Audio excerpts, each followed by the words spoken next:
Bulletin का आगाज इस अहम खबर के साथ कि पंजाब और खैबर पख्तूनख्वा इंतखाबात के सुप्रीम कोर्ट का 4 रुकनी बेंच भी टूट गया। 4 रुकनी बेंच में शामिल जस्टिस जमाल मंदुखेल ने इख्तलाफी नोट जारी कर दिया है। जस्टिस जमाल मंदुखेल ने केस सुनने से मुआवजत कर ली है। मजीद जानेंगे ब्यूरो चीफ इस्लामाबाद अदील वड़ाई से।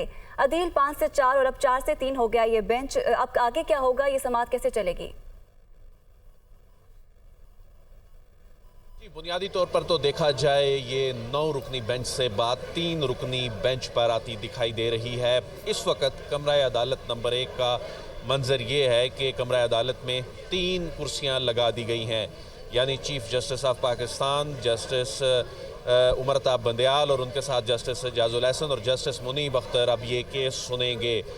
इस हवाले से अगरचे चीफ जस्टिस ऑफ पाकिस्तान की सरबराही में जब आज 4 रुकनी बेंच बैठा तो उसमें चीफ जस्टिस ऑफ पाकिस्तान ने आकर कहा कि जस्टिस जमाल मंदुखेल कल तक इस बेंच का हिस्सा रहना चाहते थे, मगर अब वो इस बेंच का हिस्सा नहीं रहना चाहते। जस्टिस जमाल मंदुखेल ने अपने ख्यालात का इजहार किया और उन्होंने कहा कि मुझसे मुशावरत नहीं की गई। 184(3) का जो मामला था, जो कि जस्टिस काजी फाइज ईसा और जस्टिस अमीनुद्दीन ने फैसला दिया था और उसके बाद जस्टिस अमीनुद्दीन इस बेंच से अलग हो गए थे। उसके बाद जब 3 जज साहिबान की जानिब से ये फैसला किया गया, इस बेंच के 3 जज साहिबान की जानिब से, तो मुझसे मुशावरत नहीं की गई। ये खुली अदालत में फैसला नहीं किया गया कि इस केस को जारी रखना है और उन्होंने कहा कि लगता है कि मैं इस बेंच में मिसफिट हूँ। उन्होंने कहा कि मैं इस दुआ के साथ कि अल्लाह इस अदालत पर रहम करे। उन्होंने ख़ुद को अलग कर लिया। तो जब उन्होंने ख़ुद को अलग कर लिया, वो मज़ीद कुछ कहना चाहते थे, तो जिसके बाद जो चीफ जस्टिस ऑफ पाकिस्तान की जानिब से कहा गया कि बहुत शुक्रिया, और उसके बाद वो अदालत जो है वो बर्खास्त कर दी गई, बेंच तहलील हो गया।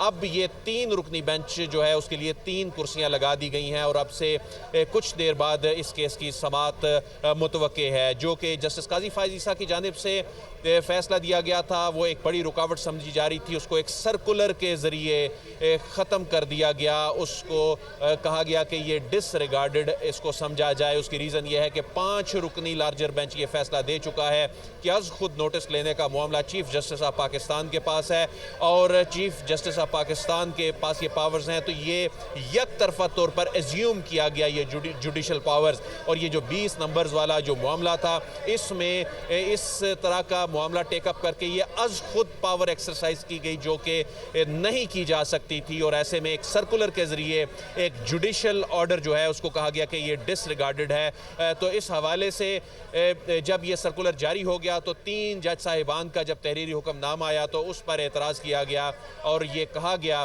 कि इस प्रोसीडिंग को आगे चलाया जाना चाहिए। तो जस्टिस जमाल खान मंदुखेल ने इस पर उन्होंने अदम इत्मीनान का इजहार किया और उन्होंने कहा कि इस तरीके से कार्रवाई को आगे नहीं बढ़ना चाहिए था, मुझसे मुशावरत नहीं की गई थी, इसको खुली अदालत में सुना जाना चाहिए था। यही वजह है कि जस्टिस जमाल खान मंदुखेल भी अब चूंकि अलग हो गए हैं, तो जो 9 रुकनी बेंच 22 फरवरी को बना था, उसके बाद अब ये बात 3 रुकनी बेंच तक मुख्तलिफ मराहल से होती हुई पहुंच चुकी है। तो अब एक बात तो वाज़े हो चुकी है, वो बात ये वाज़े हो चुकी है कि ये मामला सुना जाना है, ये मामला आगे चलना है। और वो जो 3 जज साहिबान हैं जो इससे पहले भी इकरार दे चुके हैं कि ये इंतहाई अहमियत का मामला है, एक आइनी अहमियत का मामला है, अवामी अहमियत का मामला, फंडामेंटल राइट्स का मामला है, तो इस मामले को 3 जज साहिबान जो हैं अब वो सुनेंगे और ये केस अब आगे बढ़ेगा। जी अदील, अब गालिबन 3 रुकनी बेंच जो है वो समाअत करेगा। आज 5वीं समाअत है, तो दलाइल का आगाज़ कौन करेगा, कहाँ से आगाज़ होगा?